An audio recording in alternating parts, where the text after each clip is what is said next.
Bienvenidos al episodio 5 de Vía Negativa. Este fue grabado el 10 de mayo de este año y en este episodio me acompaña Magdalena Simonetti.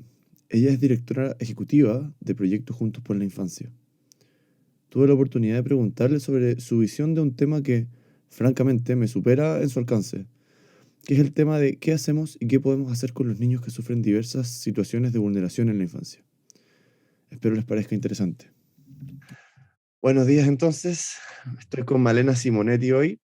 Ella es directora ejecutiva del proyecto Juntos por la Infancia y aceptó esta invitación a conversar conmigo, eh, lo que yo le agradezco un millón.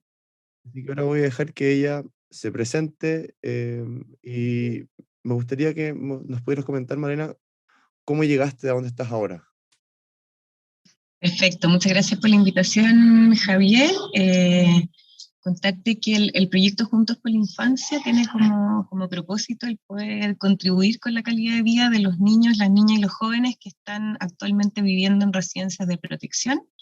Y que esto quiere decir que en el fondo ellos han sufrido vulneraciones muy graves de sus derechos y por esa razón algún juez de familia ha dictaminado la necesidad de separarlos de su familia de origen, de forma transitoria, ojalá, mientras se resuelve esa situación que vulneró sus derechos. Entonces eso es lo primero como que quería contar. Y lo segundo, frente a tu pregunta, como contarte que este ha sido un recorrido como largo, de una vocación, al final una vocación personal que tiene que ver con vincularme con problemáticas sociales que vive en nuestro país. Desde que egresé por lo menos de mi carrera de psicología y en todos estos años en que me dedicaba a trabajar en distintos ámbitos, siempre desde la sociedad civil, de las fundaciones y las corporaciones. Eso es lo que me atrevería a decir que es lo que conduce a que actualmente esté dirigiendo este proyecto. Perfecto. ¿Y partiste en este mismo proyecto? ¿Partiste en otro? ¿Cómo fue, cómo se fue dando esto? No, yo partí inicialmente trabajando con personas y familias que estaban en campamento, en asentamientos precarios de vivienda, Ujú, desde la organización Un Techo para Chile, que se ujú, llamaba en ese momento, ahora se llama Un Techo. Y ahí trabajaba principalmente con el INFOCAP, que es la Universidad de los Trabajadores, llevando cursos de capacitación en oficio y también de desarrollo personal a los distintos adultos que estaban en campamento y que necesitaban desarrollar o aprender algún oficio para emplearse laboralmente. Ese fue como el inicio. ujú. Y ahí me tocó conocer mucho desde el territorio distintos campamentos a nivel nacional, distintas personas con muchas, muchas capacidades y con muchas ganas Mm. de poder recibir o optar por alguna oportunidad que les permitiera seguir desarrollándose. Y después cofundamos o co-creamos una fundación que se llamó en su momento Gestión Vivienda y que actualmente se llama Urbanismo Social, con un grupo de amigos, Ujú, con una amiga muy valiosa que es dirigente social de, de una villa, actualmente era un campamento en Renca. Ahí ujú. estuve 5 años y después me fui a América Solidaria, ahí también con una mirada también de la pobreza y la exclusión social más a nivel regional y global, latinoamericana o americana en realidad, porque también trabajamos con Estados Unidos. Ujú. Y después llegué a trabajar acá en temáticas de infancia, pero siempre con este hilo conductor que te cuento, que tiene que ver con una vocación como profunda de poder contribuir con la construcción de mayor justicia social. Mm, mira, qué Ujú. interesante. ¿Y de dónde crees tú que nace esa vocación? Puta, no sé, me lo he preguntado varias veces, pero yo creo que tal vez hay algo como en la familia, la historia personal o familiar, de, me recuerdo, no sé, pues de chica donde había muchos espacios de conversación y reflexión acerca de lo que pasaba en el país. No sé, Mm, me acuerdo muy chica cuando se inundaba todo Santiago con esas lluvias gigantes que habían antes, ya no ¿ya lo las echamos de hay. menos? Sí. No sé, me acuerdo que nosotros salíamos con mi papá, mi mamá, a acompañar, a ayudar desde los vecinos que se le inundaba la casa hasta las personas que habían perdido todo, ir a entregar café, a entregar ropa, ayudar a distribuir a los albergues. Yo creo que había algo ahí, y de esa toma de conciencia, yo creo, como de lo que está ocurriendo de forma permanente en el país, y también de tomar conciencia de lo afortunada, por lo menos que me ha tocado ser a mí, de todas las opciones y oportunidades que he podido tener como en la vida, en términos de amor, de cariño, de familia, de educación, de salud, etc. Creo que por ahí viene un poco. Claro. Y en todo este recorrido que tú has hecho por distintas organizaciones y distintas fundaciones, ¿qué, qué conclusión has podido llegar? O si tienes alguna conclusión, o esto es más bien una teoría de movimiento, que yo creo que en general uno tiende a tener como ese tipo de teorías de movimiento de las cosas, pero quizá qué teoría de movimiento tienes de estas problemáticas. ¿En qué sentido? ¿Dónde está la génesis? ¿Cuál es la génesis para ti de este tipo de situaciones? Yo creo que, mira, detrás de las problemáticas más sociales que estamos viviendo, yo creo que hay un tema más estructural de frentón, como, que tiene mil aristas, ojalá pudiera saber más y tener las soluciones. Yo creo que Sí, por supuesto. es Eso muy uno complejo, siempre... son problemas Mm. súper complejos, pero yo creo que son estructurales, porque más allá de que, o sea, uno puede llegar y mirar, por ejemplo, el tema de vivienda como un solo tema aislado de los demás, o tú puedes tener una visión más integral acerca de lo que las personas están viviendo y sufriendo, que finalmente son injusticias y desigualdades. Entonces, lo primero, poniendo siempre a las personas en el centro, yo creo que tú tienes que mirar como de forma integral eh, qué está pasando con sus vidas. Y cuando te digo que hay un problema estructural, es que yo creo que actualmente en nuestro país eh, hemos construido una brecha muy grande entre aquellos que podemos tener opciones y oportunidades para poder escoger la vida que queremos vivir, versus aquellos que no tienen esa posibilidad de escoger libremente la vida que quieren vivir. Y con eso me refiero a problemas estructurales, no sé, pues partiendo desde los territorios, el nivel de segregación territorial, socioterritorial que tenemos en Chile es feroz, pues, es enorme. Entonces, si tú partes como segregando los territorios y homogeneizando a la población que finalmente tiene menos recursos o que tiene que sufre la pobreza multidimensional, si tú la agrupas todas en los mismos territorios, es muy probable que en esos territorios hayan menos oportunidades para el desarrollo de esas capacidades y de esas libertades. Eh, por ejemplo, un ejemplo muy concreto, no sé, pues yo estoy trabajando con infancia vulnerada, y cuando tú tienes cuidadores, papás, mamás, etcétera, que tienen que estar el día completo afuera de su casa, por ejemplo, trabajando, porque se tienen que desplazar de una forma con muchas horas en el transporte, eh, esos niños tienden a quedar más solos y descuidados, y probablemente quedan expuestos a mucho más vulneraciones versus otros niños que no están en esas condiciones. Ahí tenéis algo que se te mezcla el tema territorial con el tema del acceso a los trabajos que están en otros territorios, con la posibilidad de cuidar o no cuidar a tus hijos, etcétera, etcétera. Entonces, yo creo que es un tema estructural y que parte desde la segregación socioterritorial, desde las oportunidades, desde que sabemos que los servicios eh, públicos en general son de peor calidad que los servicios privados. Entonces yo creo que es una cosa más estructural, que tenéis que partir por generar como una base de igualdad de oportunidades para todos los ciudadanos de un mismo país. Esa es mi visión. Yo creo que esa es la base. Que, quiero volver a algunos puntos de esto, pero me nació la intriga de qué área de, tú me dices que eres psicóloga, qué área de la psicología o qué línea psicológica quizás seguiste en tus estudios o de qué línea Ninguna, eres. Ya. ninguna de la psicología. Ok. Estudié psicología, después hice infanto juvenil, hice mi práctica en clínica, Ajá. pero después claramente me fui acercando más a los temas sociales. Evidentemente la psicología es una herramienta gigante, pues, en términos de que te ayuda a comprender de algún modo a las personas, a los fenómenos, a las comunidades.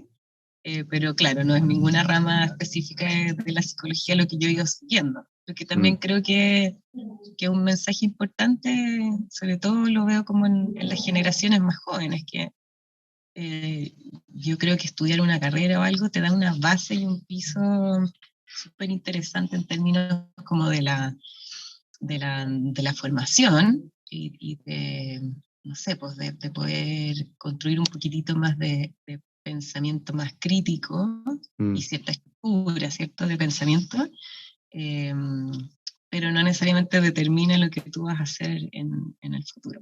Sí, para Y nada, uno se estoy de puede ir acuerdo. reinventando y es lo interesante también. Se puede Sí, ir absolutamente. complementando esos saberes que son, a mi juicio, teórico-prácticos. Mm, Los tienes que adquirir de ese modo. mm, claro. Volviendo entonces a lo que me decías tú, me, me voy a poner un poco controversial quizás, pero Dale. cuando tú hablas de injusticia, por ejemplo, cuando hablaste de vivienda, mencionaste que hay una injusticia alrededor. ¿A qué te refieres con injusticia específicamente? Mira, yo lo, lo veo como con distintos, o como uno lo puede ver como en distintas dimensiones. Por una Ujú, parte, lo que te mencioné anteriormente, que es como la estructura de oportunidades. Yo creo que hay algo que tiene que ver con poder garantizarle a todas las personas, país en este caso, ujú, que puedan tener las mismas oportunidades.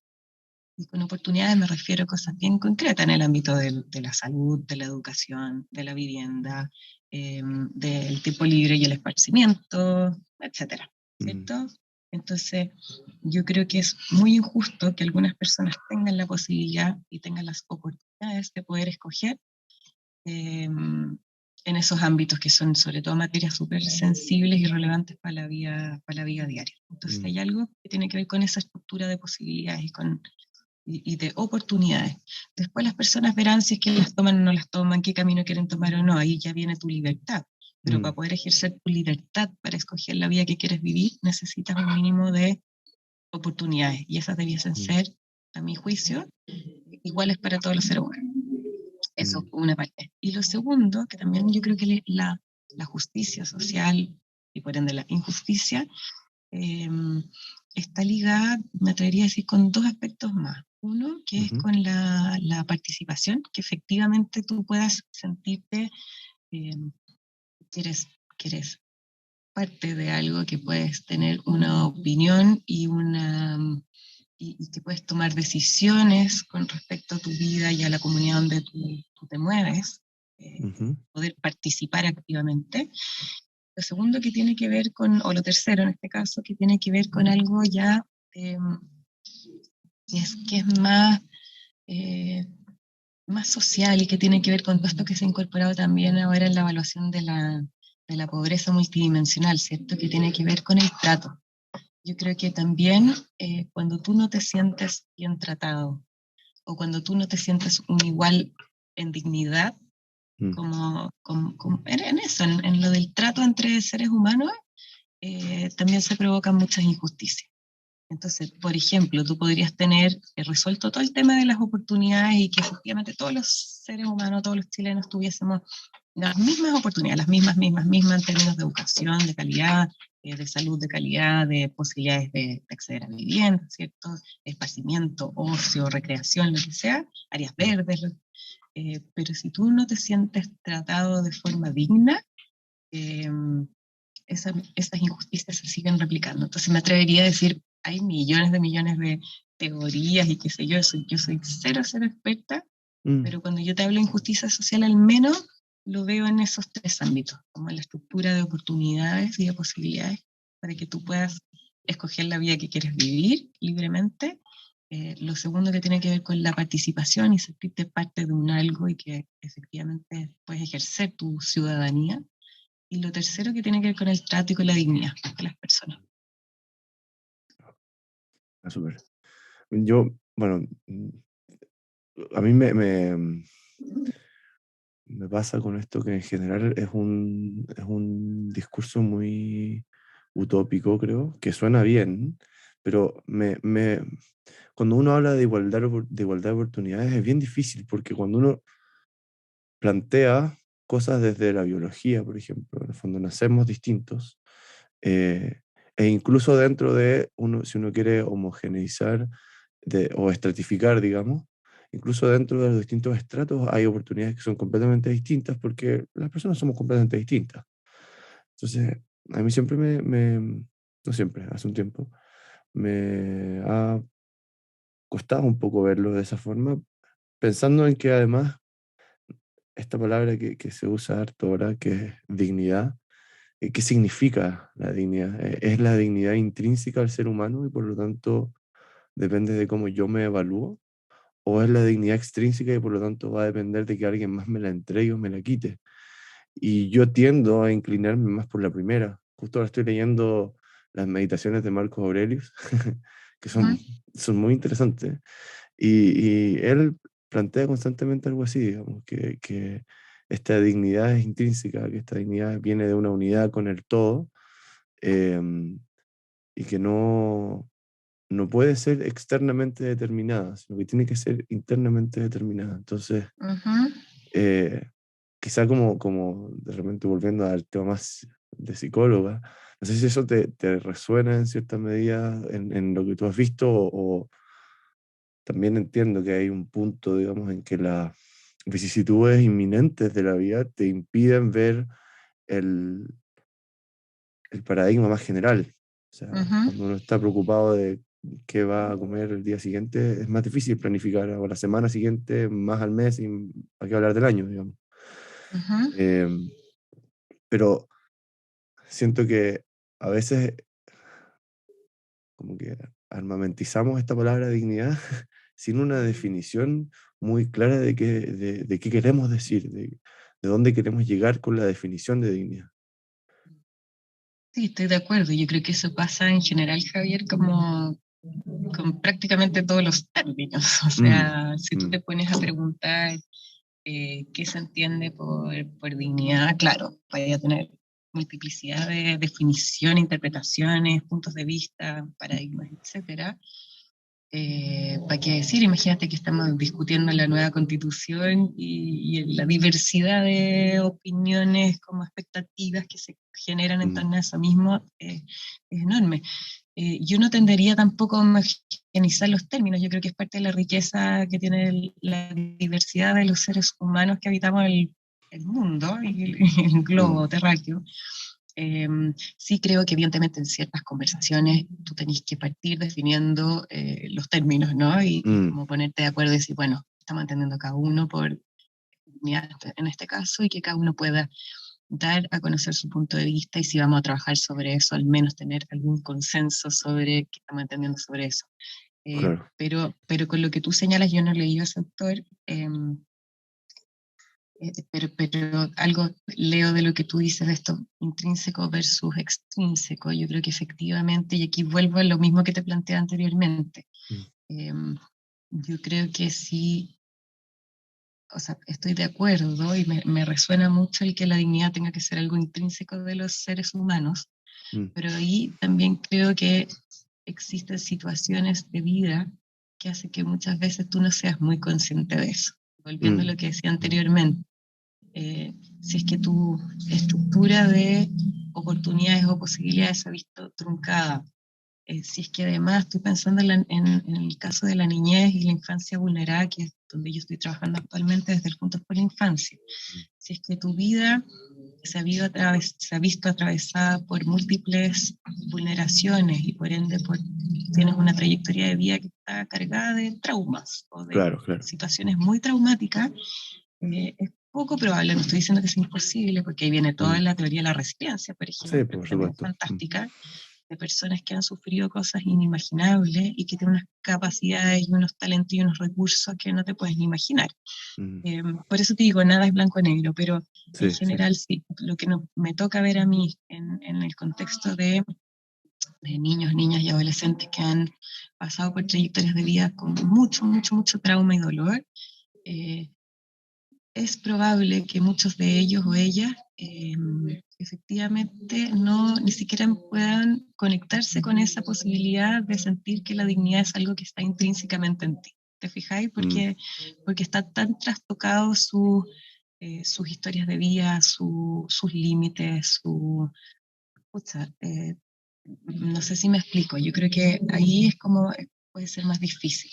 Sí. Y desde ese punto de vista, lo que a nosotros nos toca ver trabajando con niños y niñas y jóvenes que han vivido estas historias de vida, es que efectivamente tú tenés que trabajar como entregando estas mismas oportunidades, tienes que, con lo que yo te decía, la participación, darles una voz para que ellos puedan sacar su voz, ser escuchado y ser visibilizado, y que efectivamente en el trato y la dignidad, ¿para qué decir? O sea, si además ha sufrido malos tratos o vulneraciones, en el fondo hay que restituir todo ese tema también en ellos.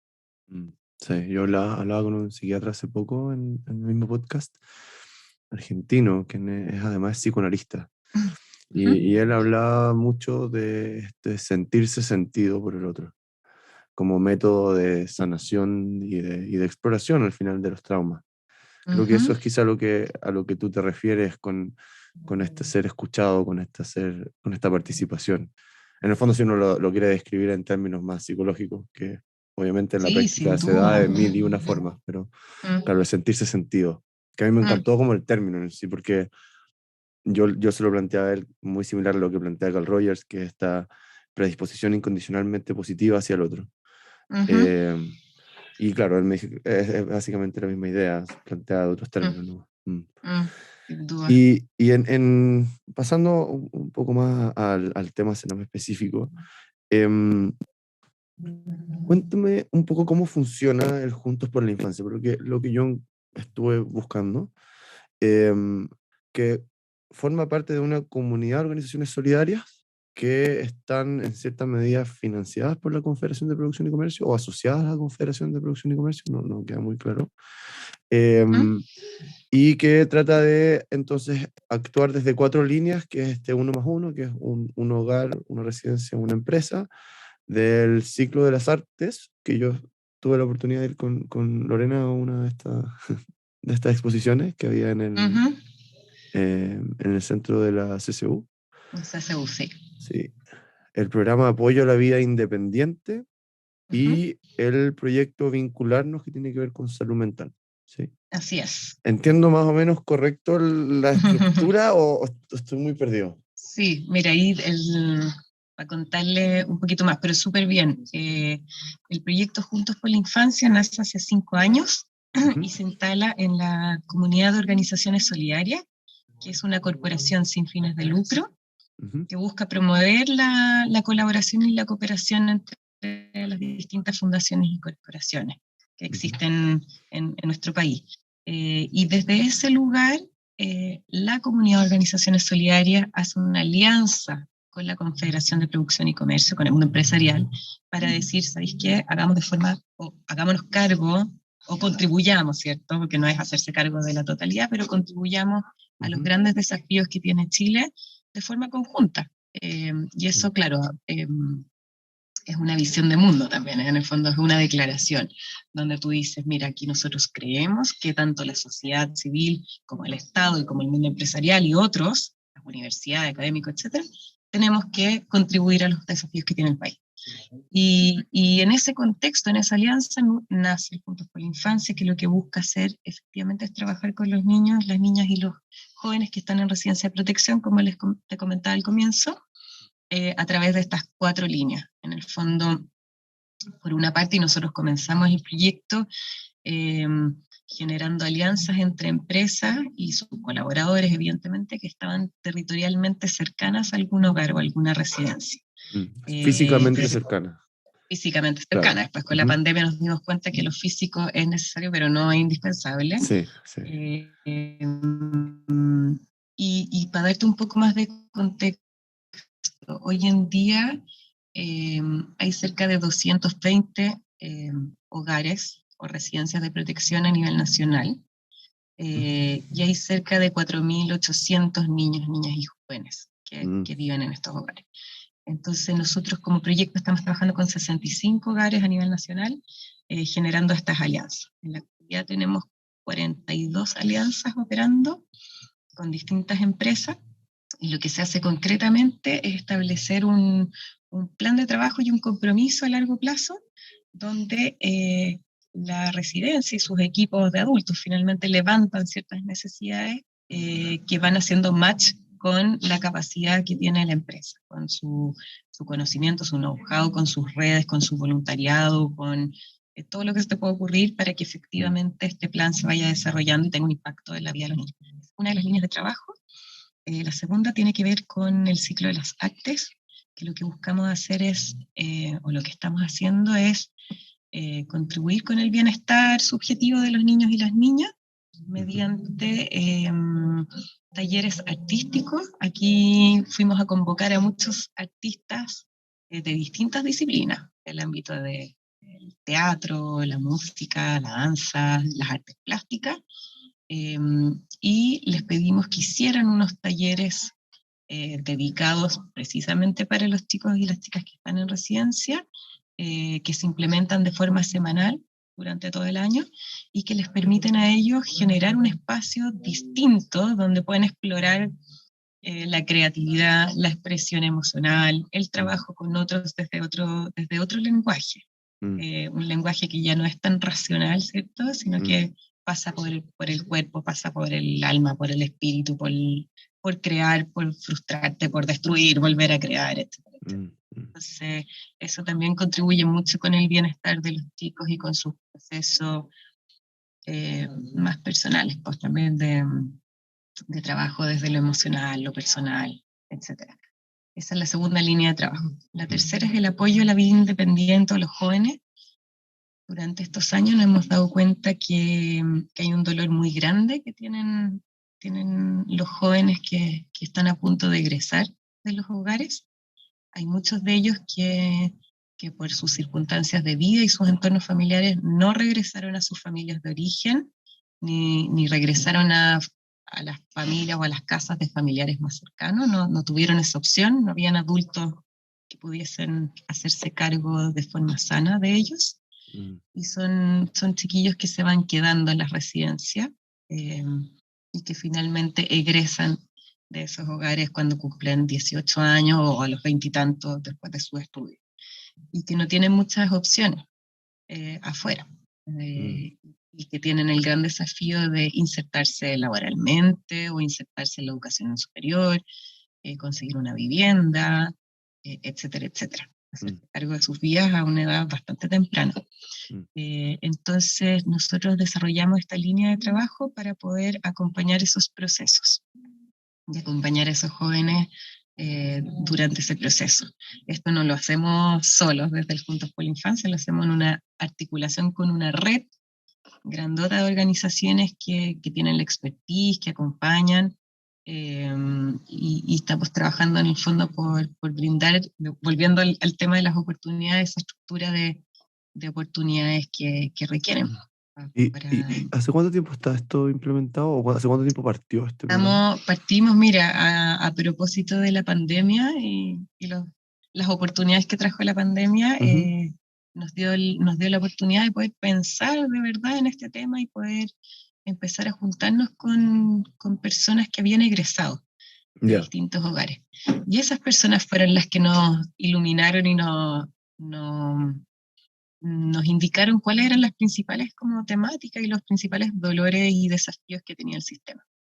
Entonces estamos desde el 2020 trabajando en esta línea. Sí. ¿Y cuántos niños tienen actualmente en apoyo en esta situación? Nosotros, acuérdate que nosotros no trabajamos directamente con ninguna residencia en particular, sino que somos como articuladores, pero perfecto. Nuestra meta de este año es que al menos 40 jóvenes puedan estar insertados laboralmente. Y laboralmente me refiero no solamente con la pega, sino que también con un acompañamiento de forma permanente en ese proceso, porque esto no es tan fácil como hacer un match entre, mira, necesito trabajo y esto es una empresa que pone el cupo laboral. Aquí es importante acompañar emocionalmente, acompañar a la empresa también que recibe a los jóvenes que quieran incorporarse laboralmente, y además trabajamos con una red de organizaciones, por ejemplo, la Fundación Sentido, que es una organización que se preocupa de que una vez que los chicos egresan puedan tener un lugar donde vivir. Entonces tienen las casas compartidas, las pensiones compartidas, con apoyo emocional, etcétera, y también con otras organizaciones que están trabajando, acompañando a los egresados y egresadas. Mira qué bonito. Y, y el proyecto Vincularnos, que es el último que me... Y pues en la última línea programática de lo que estamos haciendo, otro de los grandes nudos críticos o desafíos el sistema residencial actual es todo el tema de salud mental. Eh, acá también esto desde la práctica y lo que hemos ido conociendo, son en casi todas las fundaciones y corporaciones que tienen hogares hoy en día, todas finalmente manifiestan de que es de suma urgencia el poder trabajar con la salud mental de los niños y las niñas. Un poco lo que hablábamos hace un rato, ¿no? Como cuando has vivido trayectorias de vida tan complejas o donde el trauma se hace tan presente, tú requieres poder contar con espacios desde lo físico y modelos de intervención mucho más especializados. Eso ya se sabe en Chile. O sea, cuando uno veía o ve las noticias con todo esto, que al final son puros dramas, lo que aparecen estigmatizando el cename, qué sé yo, tiene que ver mucho con eso, como el sistema requiere ser cada vez más especializado, contar con las personas capacitadas para poder hacerse cargo de atender y enfrentar las necesidades de salud mental que tienen los niños y las niñas de forma más adecuada. Entonces, esta línea de trabajo tiene que ver con la asociación con una organización que se llama Vincularnos, que está conformada por psiquiatra infanto-juvenil, médicos familiares, trabajadoras sociales, psicólogas, que se han formado en la línea de Barudi, que promueve en el fondo todo el tema de los buenos tratos y que también trabaja con trauma. Y ellas en el fondo proponen todo este modelo de comprensión, de diagnóstico y de intervención basado en el trauma complejo. Sé que es súper técnico lo que estoy diciendo, pero básicamente se traduce en que estamos formando y acompañando clínicamente a los adultos que cuidan en cada uno de estos hogares.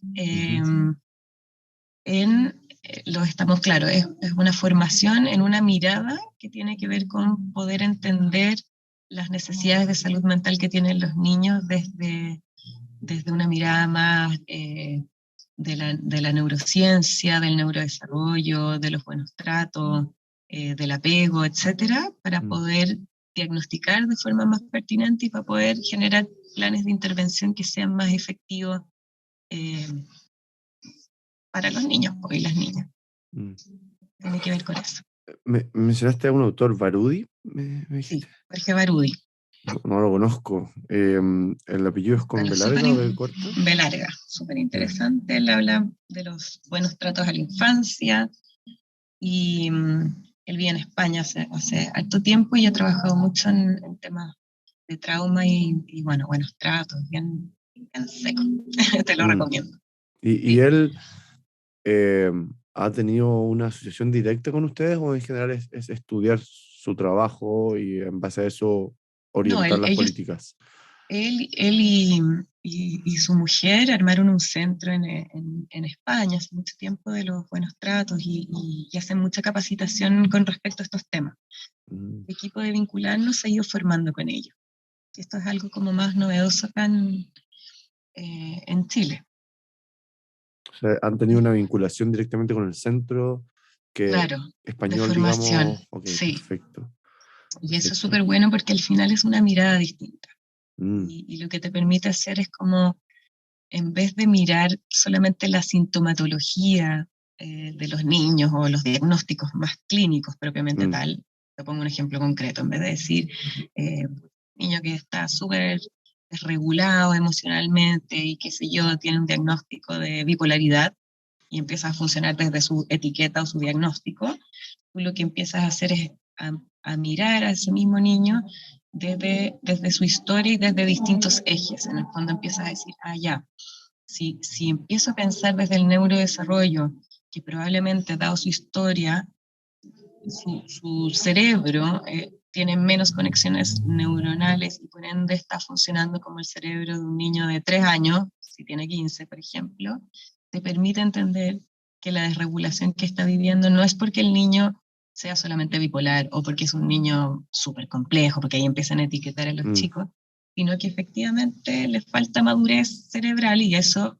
ya sabemos que es una muy buena noticia, que eso se puede generar, o sea, hay mucha plasticidad neuronal en los seres humanos y que con los buenos tratos tú puedes ir generando mayores conexiones neuronales y mayor madurez cerebral, por ejemplo. Luego, si miras su estilo de apego, puedes entender que dado la relación y el estilo de apego original que él tiene, va a tender a relacionarse de un modo versus lo otro. Si miras desde los recursos que tiene ese niño, vas a poder decir, ¿sabéis qué? Antes de que se desregule, por ejemplo, le gusta demasiado el deporte y cada vez que hace deporte se tranquiliza, voy a poder usar esa herramienta como un recurso para mi trabajo con él y para mi relación con él. Entonces, en el fondo, te permite ampliar tu mirada desde distintos ejes para poder hacer una intervención que haga más sentido, que sea más pertinente de acuerdo a lo que está necesitando ese niño o esa niña, más allá de su diagnóstico clínico. Claro. Sabemos que es relevante, pero no es lo único. Sí, por supuesto, sí, estoy de acuerdo. Yo he tenido varios focos iniciales de este podcast, ha sido mucho conversar sobre medicina psicosomática, en el fondo esta interrelación entre los aspectos biológicos y los aspectos espirituales, si uno quiere, mentales y de otra índole. Y claro, creo que ahí lo biológico va a solucionar lo biológico, no va a solucionar lo espiritual ni el resto de las cosas. Sí. Y quería preguntarte en este mismo sentido, ¿han tenido algún tipo de evaluación o tienen pensado algún tipo de evaluación de resultados? Porque es muy difícil, obviamente es un tema súper subjetivo el evaluar la salud mental, incluso dentro de, obviamente, las líneas de exploración profesional no existe realmente acuerdo en muchas de estas cosas, como en todo, digamos, en la vida, en las cosas que son de expertise, siempre hay disonancia. Pero yo siempre sigo bien de la idea de probar intervenciones, yo soy súper abierto a nuevas experiencias, pero creo que hay que tener una capacidad de evaluar estas experiencias, estas ideas, para poder determinar aquellas que no funcionan, que es un poco la idea también del mismo podcast que se llama Vía Negativa, que es identificar aquello que no funciona es más fácil que identificar aquello que sí funciona, o plantear el mejor escenario o la mejor alternativa. Entonces, no sé si tienen algún tipo de evaluación o cómo lo tienen pensado. Bueno, la gracia en esta línea, la de salud mental, es que la pudimos llevar a cabo, o sea, la estamos pudiendo llevar a cabo recién este año, comenzamos ahora, de hecho, en abril, el mes pasado, con la implementación de este proyecto, que es un proyecto piloto, que tiene dos gracias. Lo primero es que nos ganamos un fondo para poder ejecutarlo y para poder evaluarlo y generar evidencia, como tú dices, que es súper, súper relevante. Este es un modelo que el equipo de Vincularnos, que son estos profesionales que te comentaba, ha estado implementando en otras residencias, y que ahora el objetivo precisamente es eso, poder implementarlo en 4 hogares puntualmente, donde vamos a trabajar con 160 adultos aproximadamente, en esta formación, acompañamiento clínico, y que sí, lo vamos a estar midiendo y evaluando. O sea, hoy en día no tenemos la evaluación propiamente tal, y lo que esperamos como poder medir concretamente, que van a ser como los indicadores de éxito, por así decirlo, en los niños. Estamos buscando que efectivamente ellos disminuyan sus desregulaciones como emocionales y sus crisis emocionales. O sea, si este modelo efectivamente es bueno y efectivo, va a repercutir en que los niños van a estar más contenidos, más escuchados, van a poder ser vistos y atendidos o intervenidos. No me gusta tanto esa palabra, pero bueno, en el mundo de la salud mental se entiende. Y eso va a repercutir en que finalmente van a estar haciendo muchos menos crisis y menos desregulaciones. Y para eso estamos haciendo un registro de esas crisis de forma permanente y hay toda una evaluación a la base. Y en los adultos que cuidan, vamos a medir también ciertos indicadores. O sea, lo primero es que efectivamente hayan adquirido los conocimientos con respecto al trauma complejo, que viene a través de estas formaciones teórico-prácticas, pero algo que es súper, súper relevante, hay dos indicadores que me parecen como importantes. Uno es la sensación de autoeficacia que tienen los mismos adultos que cuidan con respecto a los niños, porque hoy en día en salud mental es tan complejo y requiere tanta especialización y los casos son tan difíciles a veces de abordar, que lo que ocurre en los adultos que están trabajando en los hogares es que muchas veces su sensación de autoeficacia es nula. En el fondo hay muchos que sienten que hacen A y no les resulta hacen B tampoco, C, etcétera. Entonces, lo que vamos a medir es que efectivamente después de pasar por esta formación y estos acompañamientos clínicos, ellos sientan, y para eso hay unos test que miden eso, que efectivamente tienen capacidad de anticiparse a las necesidades de los niños y que tienen una sensación de autoeficacia frente a lo que hacen mucho mayor. ¿Cachai? Que en el fondo dicen, yo ahora efectivamente hago C y me está resultando, y siento que soy capaz. Y lo otro que vamos a ver también, bueno, lo que te decía, pues como el conocimiento como más adquirido, que eso también es ir especializándote más. Eso, y en las otras líneas ya estamos midiendo, un poco lo del ciclo de las artes, ahí te comentaba, nosotros ya estamos midiendo bienestar subjetivo. El año pasado trabajamos con cerca de 110 niños en la región metropolitana y el 100% de ellos declaró que mejoran, por ejemplo, sus relaciones interpersonales, un 90% declaró sentirse más motivados durante los talleres y en el momento en que están realizando los talleres. Los adultos que cuidan también señalaron en un 90 y tantos por ciento de que efectivamente ellos veían que el arte servía para la expresión y la regulación emocional, etcétera, etcétera. Eso también lo vamos midiendo. Y en las alianzas, en el impacto con las alianzas también, dado que nosotros, cada alianza tiene un plan de trabajo específico, vamos viendo que ese plan de trabajo se vaya ejecutando y que impacte en distintos ámbitos. Puede ser en mejoras de infraestructura, oportunidades para los niños, las niñas, los jóvenes, mejora la gestión institucional de las residencias, etcétera, etcétera. No, eso sí están las mediciones. Después bueno. te puedo mandar si quieres para que las tengas. Yep. Sí, pues, es importante también entender, o sea, un 100% es una cifra que es fuera de todo tipo de intervención común, porque uno tiene que entender en estas cosas que las intervenciones, una intervención que tenga un 30% de efectividad, igual es buena, porque un 30% menos de algún problema. Entonces, claro, cifras tan altas son extraordinarias, pero a veces uno se frustra porque no es todo 100% y la realidad es que nada es 100% en nada, digamos, y es importante a veces tener eso en mente, creo yo, porque se nos olvida. No, sin duda. Y lo otro también, entender que las cosas se van moviendo. O sea, ¿Sí? que quizás hoy día es 100, pero mañana es menos. Bueno, por supuesto, El eso tema es es cómo parte lo del vas sesgo. abordando de forma como más continua. Claro. En este tipo de programas al menos, la continuidad es básica. Sí, porque al final todo lo que uno mide lo puede alterar eso, o sea, es parte de entender la estadística. Yo pensaba cuando tú me decías, por ejemplo, en esto de la medición de la cantidad de crisis de los niños, va a depender de quién lo mide. Pueden ser Sin duda, autorreportadas o pueden ser por claro, cuidadores, que uno si quiere justificarse va a poner que bajaron, pero en el fondo es sin súper, duda. todo está lleno de Siempre hay sesgo y sesgo, siempre es difícil, siempre. sí. Y eso es parte de, yo creo también de este pensamiento crítico que uno tiene como cuando estudia o cuando hace las investigaciones. Lo importante es como declararlo y poder como dar cuenta de eso también y estar muy consciente. Siempre va a haber un sesgo desde el minuto en que uno es persona y uno se para desde un punto de vista y de un paradigma y no otro. Bueno, O sea, absolutamente, sí, absolutamente.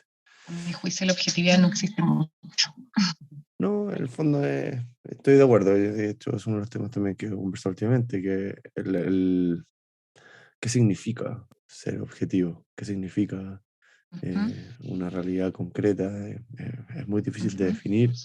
creo que hay una definición operacional que nos ayuda a entendernos y a relacionarnos. Todos entendemos una mesa porque todos la podemos tocar, todos entendemos que un Claro. auto está en la calle porque si no, no vamos a salir damnificados rápidamente. Pero tiene más que ver con la capacidad evolutiva de supervivencia. Entonces esa realidad está entendida dentro de ese paradigma más que cualquier otra cosa. Y lo que no significa que no sea real, pero tampoco no significa que uno pueda a veces cuestionarse si es que hay otra forma de entenderlo. Ujú. Y Malena, hace un tiempo cambió esta definición de Sename por mejor niñez. Ujú. ¿Sí? ¿En qué se tradujo eso en forma concreta? O sea, más que definición, yo creo que es súper concreto. O sea, efectivamente, Sename como tal dejó de existir, por lo menos para el mundo de la protección. Y para las personas que no están más lejos de este tema, contarles que antiguamente el Sename estaba instalado en el Ministerio de Justicia. Y ahí en el fondo llegaban tanto los niños que eran vulnerados en sus derechos, como yo les comentaba al comienzo del podcast, como los niños, por ejemplo, infractores de ley. Son los niños que infringen la ley, que son menores de 18 años. Y estaban todos dentro como del mismo ministerio, por así decirlo. Y en algún momento se toma la decisión de poder separar estos dos caminos donde llegan los niños, instalar a los chiquillos que han sido vulnerados sus derechos en el Ministerio de Desarrollo Social. Y eso es lo que ocurre. Entonces el primer cambio es decir, y que no es una cosa sola de burocracia o administrativa, sino que tiene toda una lógica y un paradigma detrás a la base. Tiene que ver con que niños que necesitan ser protegidos y como reconectados con su familia o acompañados más desde los programas más sociales, movámoslos al Ministerio de Desarrollo Social para que desde ahí el paradigma desde donde se los mira y la cantidad de oferta programática también que tú le puedas brindar sea más adecuada como a su origen. Entonces, lo primero es que efectivamente se produce este cambio, el Sename deja de existir como tal, todo el área de protección se mueve al Ministerio de Desarrollo Social, eso es lo primero. Segundo, esto viene enmarcado en un contexto de poder trabajar con los derechos de la infancia, y con varios cambios que se hacen a la vez. Entonces, lo primero es que, no sé si ustedes se acuerdan, hace unos 4 años atrás se creó la Subsecretaría de la Niñez, que era una subsecretaría que no existía. Entonces, en el Ministerio de Desarrollo Social está la Subsecretaría de la Niñez, se instala este nuevo servicio, que se llama el Servicio de Protección Especializada a la Niñez y a la Adolescencia, Mejor Niñez, con esta nueva ley, con este nuevo reglamento, etcétera. Aparece la figura de la Defensoría de la Niñez como una figura externa, independiente, que también va a estar mirando y acompañando y protegiendo los derechos de la infancia, y además se acaba de aprobar hace poquitito la ley de garantía. Entonces, lo que quiero explicar es que aquí hay todo un sistema que está buscando ser modificado e incorporar estos elementos para efectivamente hacernos cargo de nuestros niños, niñas y adolescentes. Entonces, eso es lo primero. Lo segundo, en concreto, cuando tú decías en concreto cuál es la gran diferencia, yo te diría que la gran diferencia es que este nuevo servicio introduce cambios como sustantivos en términos como de la calidad, de los estándares de calidad que requieren tener los centros o los hogares que van a recibir y que reciben actualmente a estos niños y niñas.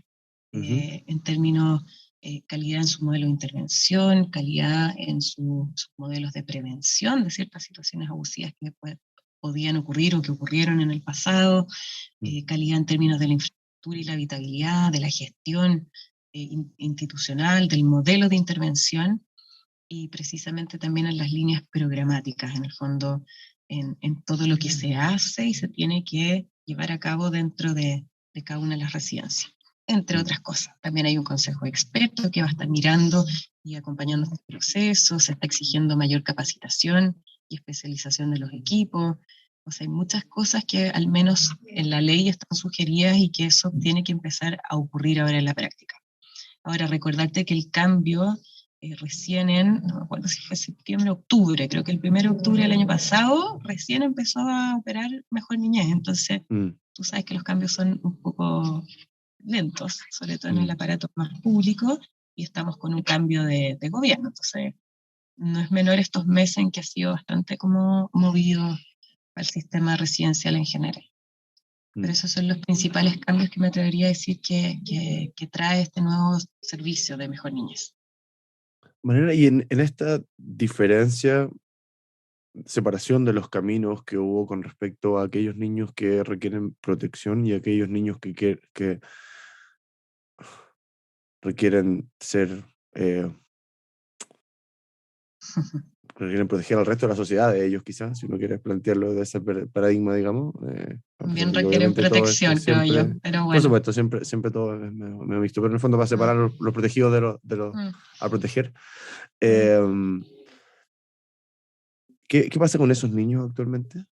¿Con cuáles? Con los niños que entran por la vía judicial, por delitos. Siguen entrando por la vía judicial y siguen en el Ministerio de Justicia. En el fondo, esa es la parte de Sename que se conservó. Igual cambió el nombre, no me acuerdo ahora así exactamente el nombre, pero también es como servicio de inserción, también lo pusieron como en un lenguaje más positivo desde la inserción social también. ¿Te fijas? Entonces, Sename desaparece y se arma el nuevo servicio de Mejor Niñez, y el otro no me acuerdo ahora precisamente el nombre, pero que son los infractores de ley que requieren ser también acompañados, también protegidos, ya es mi opinión personal, sí, por supuesto. Y acompañados en este proceso de insertarse socialmente. Y o sea, muchos de ellos no han podido, nunca han estado insertos. Claro, ellos quedan igual dependiendo entonces del Ministerio de Justicia. Sí, Okay, ellos quedan ahí. Esa separación. Sí, y también se modificó ese proyecto de ley, y en el fondo también se está intencionando que sea un servicio que efectivamente ponga mucho énfasis y esfuerzo en la inserción, como en la reparación, la restauración y la inserción social de esos chiquillos también. Claro. Tienen trayectorias de vida bien. No, por supuesto, o sea, al final yo creo que es súper fácil juzgar todas estas cosas desde afuera, pero desde adentro otra cosa es con guitarra, digamos. Creo que hay que hacerse las preguntas también, porque de repente creo yo que es simplista decir, ya, por fin se fueron los niños que necesitan ser protegidos al Ministerio de Salud Social y los que necesitan ser castigados o irse a la cárcel en justicia. Es una mirada, a mi juicio es bastante simplista, porque también son niños, son menores de edad, y ahí cabe la pregunta, ¿por qué un chiquillo de 13 años, 14 años está haciendo puertonazo? O está metido full en las drogas, o está baleado entero y está baleando, ¿te fijáis? También, pucha. Ahí no siempre hay que hacerse la pregunta. Problemas estructurales. Sí, no, es que al final eso es válido porque si uno realmente se pone a cuestionar la situación, es súper arbitraria la definición de mayor de edad y menor de edad. O sea, hace 200 años esta cuestión no existía y 14 años ya eran adultos. Entonces, esta definición arbitraria de adultos y menores, y que tendemos a tener una mayor predisposición empática, compasiva con aquellos que son menores de 18 versus aquellos que son mayores de 18, es absolutamente arbitrario también. Porque si uno realmente se pone a cuestionar las bases de esta situación, tiene que ver con desarrollos, pero desarrollos que alguien determinó, que están característicos a cierta edad, y que a los 18 años, disculpa, puedes hacer ciertas cosas y otras cosas no. Pero realmente, o sea, todos sabemos que el cerebro madura más tarde, no todo, pero la mayoría. Y hay niños que a los 13 años son más maduros que yo, y otros niños que necesitan cumplir 30 para recién empezar a pegarse la cachada. Entonces, siempre es muy difícil cuando se determinan políticas masivas. Todo lo que es colectivo siempre es muy difícil porque tiende a pasar a llevar al individuo. Eso es un hecho de la definición. Entonces, claro, yo comparto que un gran desafío, claro. Sí, que efectivamente hay una mirada que hay que tener ojo con cómo uno la hace. Sí, a veces uno necesita definiciones para poder actuar, como hablábamos al principio. No, sin duda. No define algo, nos quedamos enmarañados en nada, digamos, dando vueltas en círculos. Sí. ¿Qué es lo que tú ¿Qué es lo que se te ha hecho más difícil de tu rol actual? ¡Ay, wow! Lo más difícil te diría que es como de repente como visibilizar ciertas situaciones que están ocurriendo y que afectan pues, finalmente la vida de algún niño o alguna niña y sentir que no tenéis ninguna posibilidad de hacer nada al respecto. O sea, como la impotencia eh, como de ciertas injusticias o atropellos así grandote y que eso, y como sentirse como impotente. Y lo otro, saber que hay temas que están ocurriendo y que están, pues, están todos los días, ahora está pasando, está pasando, está pasando, y que es muy complejo hacerse cargo, como porque requieren de unos cambios como muy grandes y de mucha burocracia.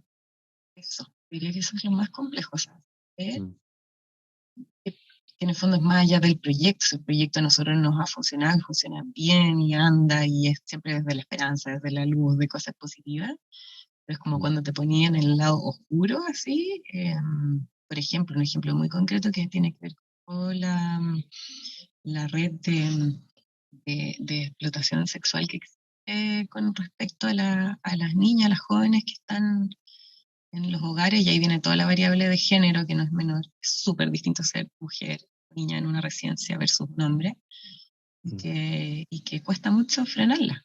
No, no están ni siquiera como las herramientas ni administrativas ni legales, y que tú sabes que está operando, en los hogares saben que operan, en el ministerio saben que operan, la PDI sabe que operan, pero en el fondo no hay mucho como frenarlo. Y eso da mucha impotencia. mm, Muy difícil. Es muy mm. difícil. Qué difícil. Y quiero pasarme a un tema que entiendo yo que fue gran parte del catalizador de este cambio entre Sename y Mejor Niñez, que fue este informe del 2017 de la PDI de los abusos dentro de los hogares. Ujú. ¿Sí? Em, en este informe, que yo no me lo he leído, solamente me leí una noticia al respecto, por lo tanto mi visión va a estar absolutamente sesgada por la fuente, digamos, más que del informe en sí. Em, pero hablan de una situación bien brutal, en la existencia hablaban de 1.313 muertes en 12 años, que dada la masa de niños que hay es un porcentaje bien alto, porque entiendo que son entre 4.500 y 6.500 niños por año más o menos. Si uno lo multiplica por 12 da como 70.000 niños, si uno quiere hacer más bien hacia arriba.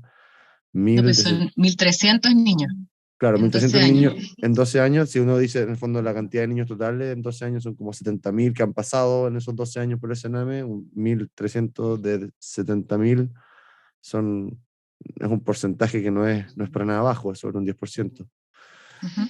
Em, Da como para, no, sobre un 10%, nada que ver, más bajo, como un 2%. Sí, Sí. y ojo que las cifras no son tan así, porque en el Mm, fondo hace 12 años el nivel en el fondo de niños que estaban en residencia era mucho más alto del que hay actualmente. ya, Eso también, si tú ok. miras la tendencia a nivel como de Ujú, país, bueno, a nivel global también, los niños que están en el sistema residencial o las plazas, que al final son el número de cupos que hay y por ende los niños que finalmente pasan por ahí, ha ido bajando durante los años. De hecho, nosotros cuando partimos el 2017, ujú. habían 8.500 niños en el sistema residencial y Mm, hoy en día, en 5 años después, ya hay 4.500. O sea, hay ok, una tendencia a la baja. Entonces no es tan fácil así proyectar los números, ya, pero se perfecto. entiende lo que tú dices. En el Sí. fondo, un informe que revela toda esta cantidad de muertes que es enorme Mm, en 12 años y que es brutal. mm, Sí, yo creo que ahí con la cifra, a ver, primero que nada decir que siempre es terrible el fallecimiento de alguien. Entonces, eh, yo soy súper cautelosa en general con las cifras, porque estamos hablando de personas, son 1.300 personas o seres humanos que fallecieron.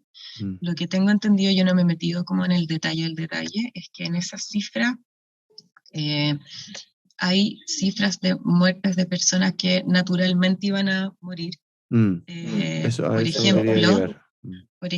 yo desconozco los porcentajes, Sí. qué sé yo, pero sí sé, nosotros trabajamos con organizaciones que reciben a niños vulnerados en sus derechos y que además, por ejemplo, tienen discapacidad muy severa. Y cuando alguien viene con una discapacidad muy, muy, muy severa o con un diagnóstico como de salud muy severo, también ahí yo creo que hay que ser súper, súper delicados con las cifras y hay que ver efectivamente, habían seres humanos o personas que biológicamente iban a morir, por así decirlo. Sí.